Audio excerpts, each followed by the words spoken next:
प्रश्न 1, सारणी की रीति से निम्न के मूल्य प्राप्त कीजिए। पार्ट 1 में हमें दिया है limit x goes to 1 2x plus 1। Okay, यहाँ f of x is equal to 2x plus 1 है।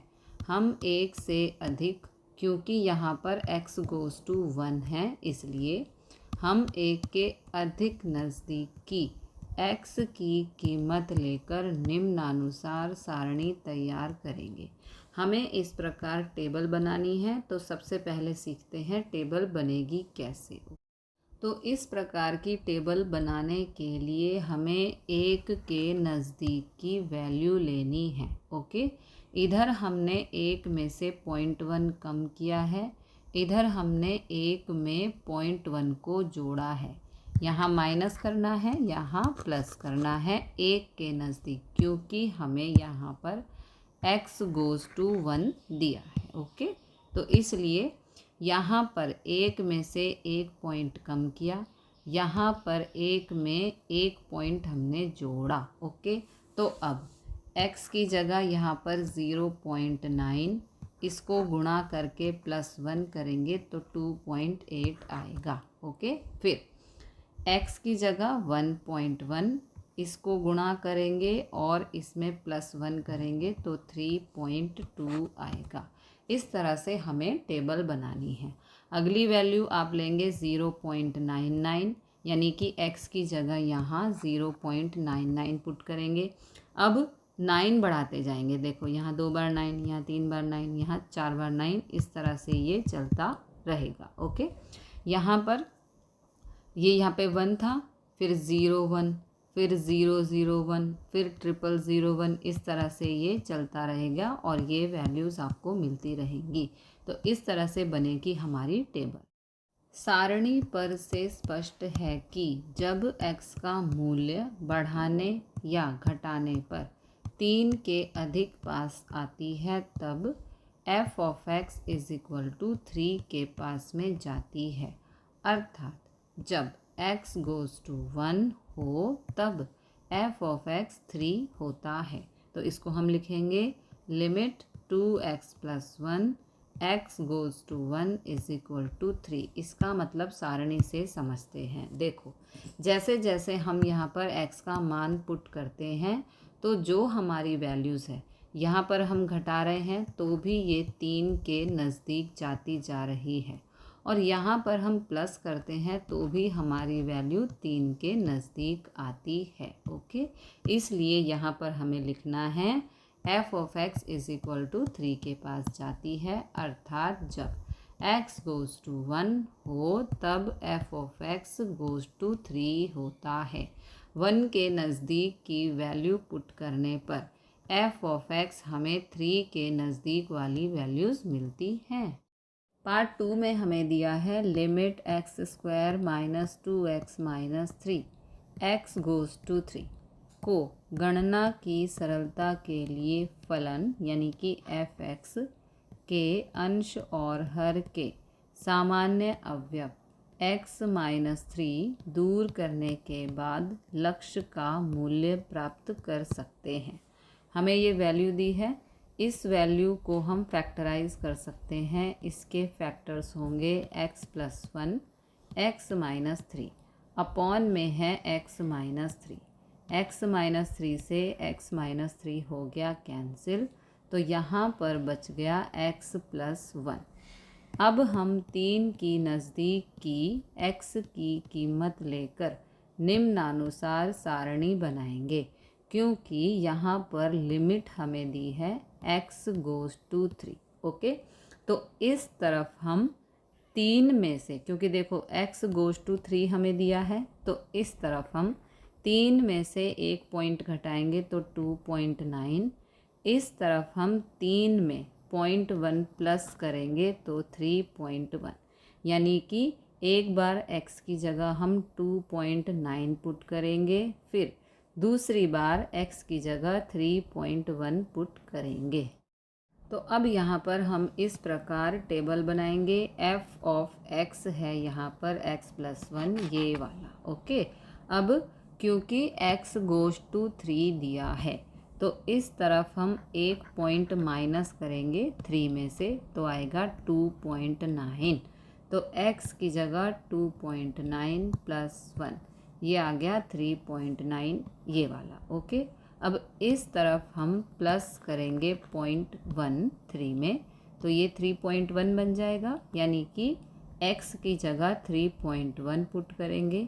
3.1 प्लस 1 होगा 4.1 ये वाला। ओके, इसी प्रकार यहाँ पे हम हर बार 9 बढ़ाते जाएंगे।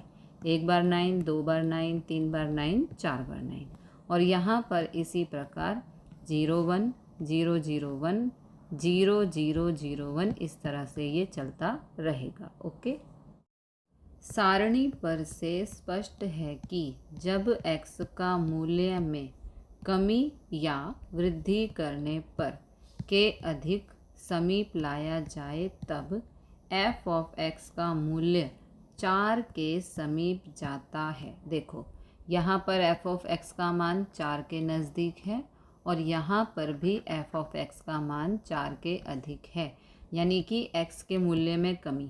यहाँ पर हम कमी करते हैं जब x के मूल्य में कमी या हमने वृद्धि की, यहाँ पर वृद्धि की, ठीक है, तो दोनों ही सिचुएशन में जो मान है वो 4 के नज़दीक है। ओके, अर्थात कि जब x गोज़ 3 हो तब f ऑफ x गोज़ 4 होगा, यानी कि इस वैल्यू की लिमिट आएगी 4।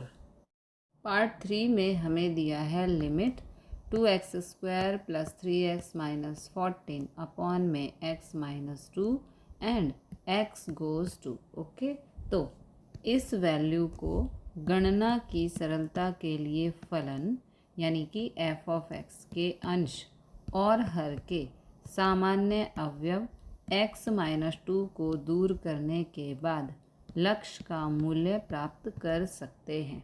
अब जो ये वैल्यू है ऊपर वाली यानी कि न्यूमरेटर, इसके फैक्टर्स होंगे x minus 2, 2x plus 7। x minus 2 से x माइनस 2 हो गया कैंसिल, तो यहाँ पर बच गया 2x प्लस 7 जिसे हम f ऑफ x कहेंगे। ओके, अब हम 2 के नज़दीक, क्योंकि हमें यहाँ पे x गोज़ टू 2 दिया है, 2 के नज़दीक की x की कीमत लेकर निम्नानुसार सारणी बनाएंगे। इस तरफ माइनस करना है, इस तरफ प्लस करते हैं। x गोज़ टू 2 है तो यहाँ पर 2 में से 0.1 माइनस करेंगे तो 1.9, यहाँ पर 2 में 0.1 प्लस करेंगे तो 2.1 आएगा। तो अब यहाँ पर ये है f of x। Okay, fx, ठीक है, 2x प्लस 7। तो यहाँ पर x की जगह हमें ये वाला 1.9 पुट करना है।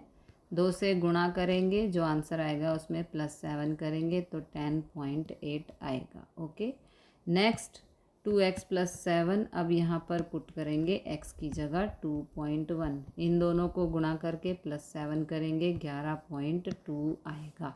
इसी प्रकार अगली बार x की जगह आप ये वैल्यू हर बार 9 बढ़ाते जाना है तो आपको ये आंसर मिलेंगे। ठीक है, यहाँ पर 0 1 फिर 0 0 1 फिर 0 0 0 1 इस प्रकार से आपको x की वैल्यू पुट करनी है तो आपको ये वैल्यूज़ मिलती रहेंगी और इसी प्रकार ये चलता रहेगा।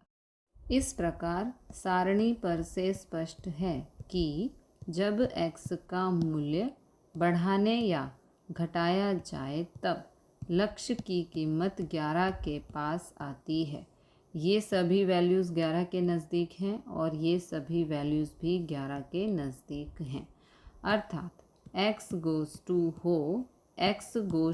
2 हो तब f ऑफ x 11 होता है, तो इस लिमिट का आंसर आएगा 11। ओके, प्रश्न 4 में हमें दिया है limit 2x² plus 9x plus 9 upon में x plus 3 x goes to -3 को गणना की सरलता के लिए फलन यानी कि fx के अंश और हर के सामान्य अवयव x प्लस 3 को दूर करने के बाद लक्ष्य का मूल्य प्राप्त कर सकते हैं। ओके, इस वैल्यू के फैक्टर्स करेंगे। फैक्टर्स होंगे x plus 3 2x plus 3 upon में है x plus 3। Okay, x plus 3 से x प्लस 3 हो गया कैंसिल। अब यहाँ पे हमें इस प्रकार टेबल बनानी है। तो लिमिट हमें दी है x goes to -3 2x plus 3। अब हम -3 के नज़दीक की x की कीमत को लेकर निम्नानुसार सारणी बनाएंगे। तो यहाँ पर हमें लिमिट दी है -3। इस तरफ हमें माइनस करना है, इस तरफ हमें प्लस करना है। अब यहाँ पर f ऑफ x है 2x प्लस 3। इस तरफ हमें 0.1 माइनस करना है, इस तरफ 0.1 प्लस करना है। ओके, तो सबसे पहले यहाँ पर हमें लिमिट दी है -3। -3 में से एक पॉइंट माइनस करेंगे तो -2.9 आएगा, यानी x की जगह -2.9। इन दोनों को गुणा करके माइनस करेंगे 3 तो -2.8 आएगा। इस तरफ हमें -3 में प्लस करना है एक पॉइंट, तो आएगा -3.1। यहाँ पर x की जगह -3.1 2 से गुणा करके +3 कर देंगे तो -3.2 आएगा। ओके, इसी प्रकार अगली वैल्यूज़ में 9 बढ़ता चला जाएगा और यहाँ पर ये वैल्यूज़ आएंगी और यहाँ पर 0 1 0 0 1 0 0 0 1 ये वैल्यूज़ हम पुट करेंगे x की जगह, तो f ऑफ x हमें ये वैल्यूज़ मिलती जाएंगी। इसी तरह से ये चलता रहेगा। सारणी पर से स्पष्ट है कि जब x के मूल्य में कमी या वृद्धि करने से लक्ष्य का मूल्य -3 के पास आता है। देखो, यहाँ पर हम कम करते हैं और x की वैल्यू ये लेते हैं तो f ऑफ x -3 के नज़दीक आता है। यहाँ पर हम 0.1 प्लस करते हैं और ये वैल्यू x की जगह पुट करते हैं तो f ऑफ x ये आता है।